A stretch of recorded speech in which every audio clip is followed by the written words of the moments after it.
So here's a nice little thought experiment.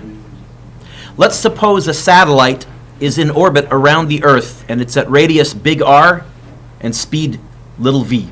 So it's in a stable orbit. We're doing a generic orbit. The satellite is hit by a small rock, and that causes it to slow down. It loses some kinetic energy. V gets smaller. But by a wonderful fluke, it still ends up in a stable orbit.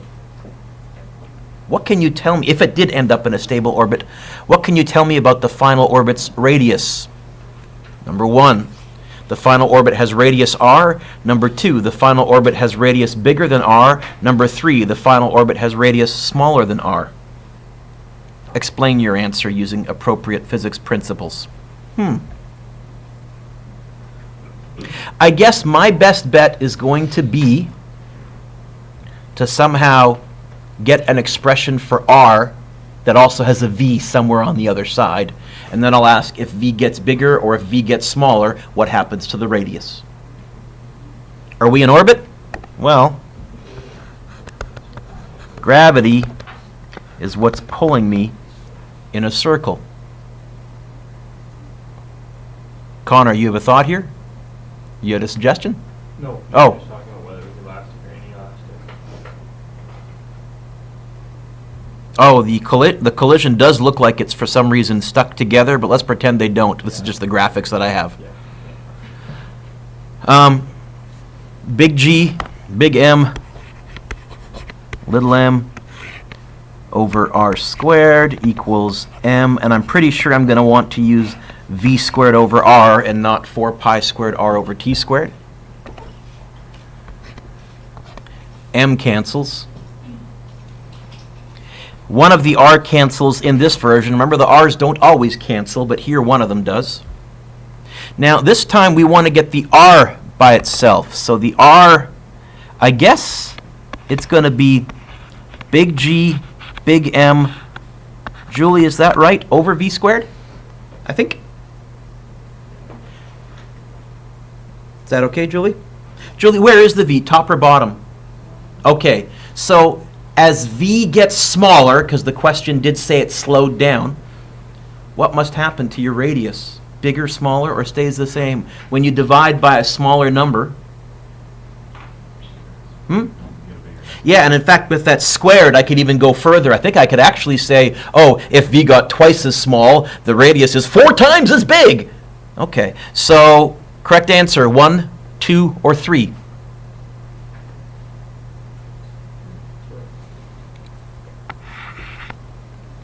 A final thing I'll just write as v decreases, big R increases, and there's my proof. Yeah, I take that.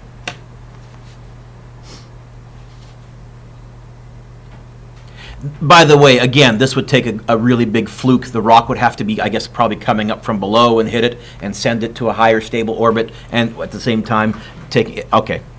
In fact, I think I have a note. Yeah, technical comment.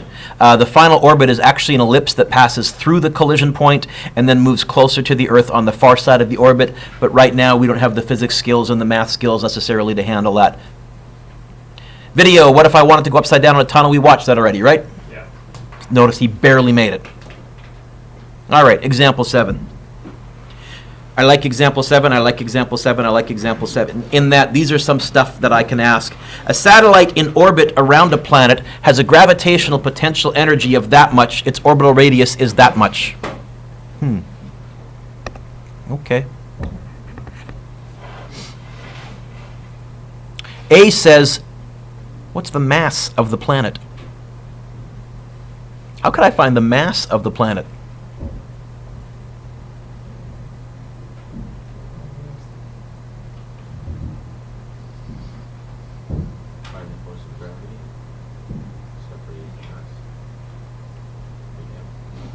Do I have the force of gravity in this question? So I might be able to do that, but I'm going to hold off. Yeah.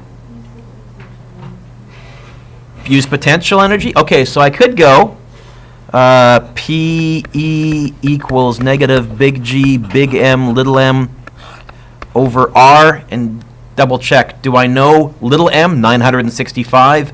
Do I know PE? Do I know R? Sure, that'll work. I haven't mucked around with this equation much. How would I get the big M by itself? I guess it would be R times PE, or PE times R. There'd be a negative on this side, because I would divide by -1, divided by big G little m. Is that right, folks? That's correct. Okay. It's ugly, but doable. So the mass of this planet is going to be negative 8.85 times 10 to the 6th, negative 6.55 times 10 to the 10th, divided by 6.67 times 10 to the -11, 965.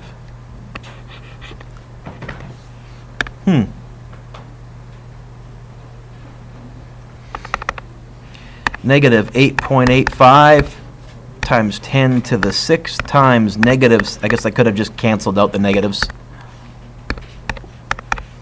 Divided by bracket 6.67 times 10 to the -11 times 965. Someone else double. This is well beyond what I'm doing in my head. You get almost exactly 9 times 10 to the 24th? I'm going to carry the extra sig figs. I'll go 9.006 times 10 to the 24th.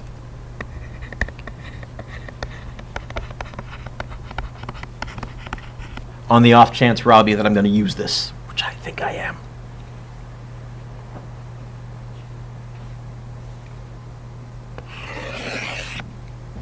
Drake, what's B want me to find? Oh, speed, I think typically we did that by starting out and saying gravity is what's pulling me in a circle. By the way, I'm working sideways because I think we're going to need lots of room. I'm not sure, but maybe not. Big G, big M, little m over r squared equals m 4 pi squared r over t squared? Oh, speed, v squared over r. Let's use that one.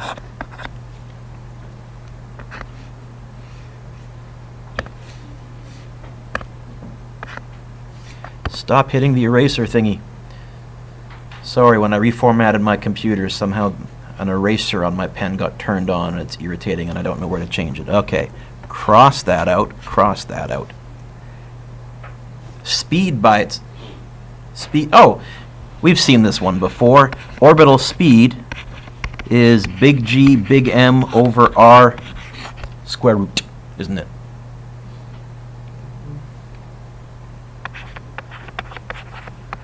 It's going to be the square root of 6.67 times 10 to the -11, 5.98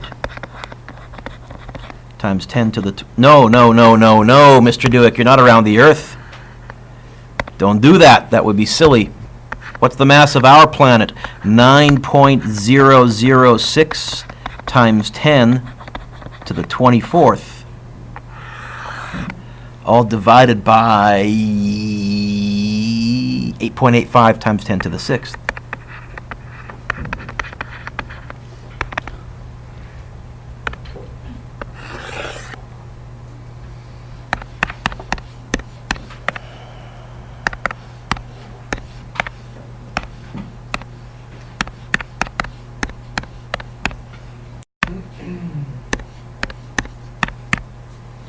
I got 8,238, 8,240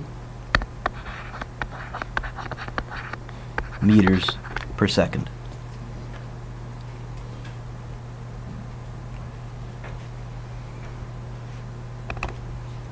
James, what's C want me to find? Hey, that hasn't changed. KE equals a half mv squared. 0.5 times, was it 965? times this answer squared. Ah, I did it wrong. It didn't hit the squared. Okay. Times 8238.667833. There's my squared. Do you get 3.275 times 10 to the 10th? Yes. Yeah?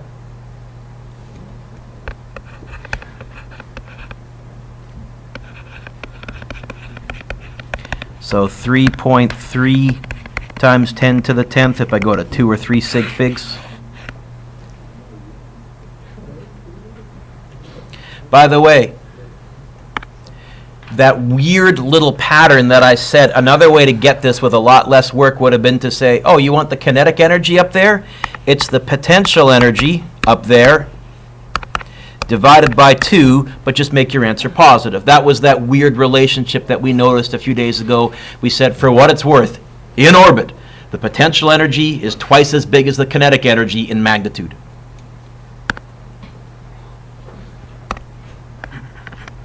What does D want me to find? Total energy. Do you remember the shortcut? Turns out total energy is going to be the same as the kinetic energy, but negative. We can just find it out by going negative 6.55 times 10 to the 10th plus 3.275 times 10 to the 10th, and we'll get 3.275 times 10 to the 10th, but negative. So total energy .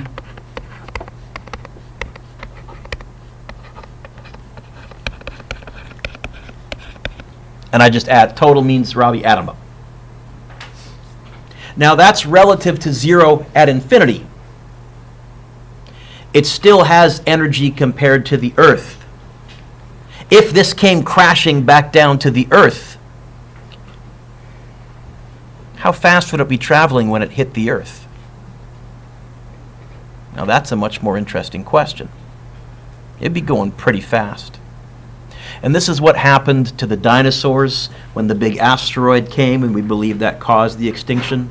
And this is what will happen in 2031 when the football stadium-sized asteroid hits the Earth just off the coast of California. You guys hadn't heard about this? Put your pencils down. What's your homework? What's the point, Mr. Dewick? No.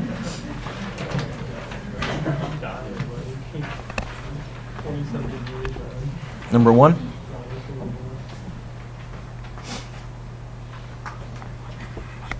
Number 2.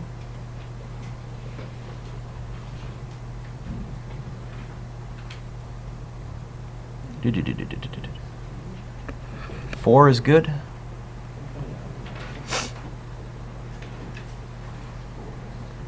Five is good.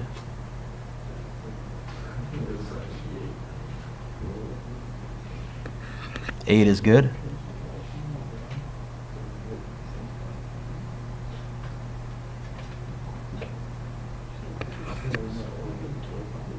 Nine is good.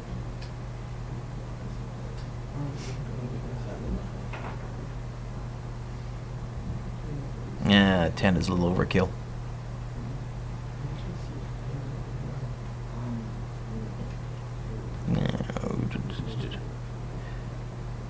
Oh, 13. I spent ages on that one. That one's really tricky. That's why I crossed it out. Skip that one.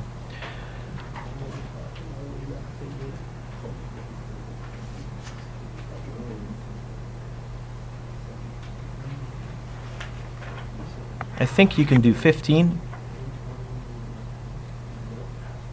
16, 17. Oh yeah, you gotta like the chain swinger. 18.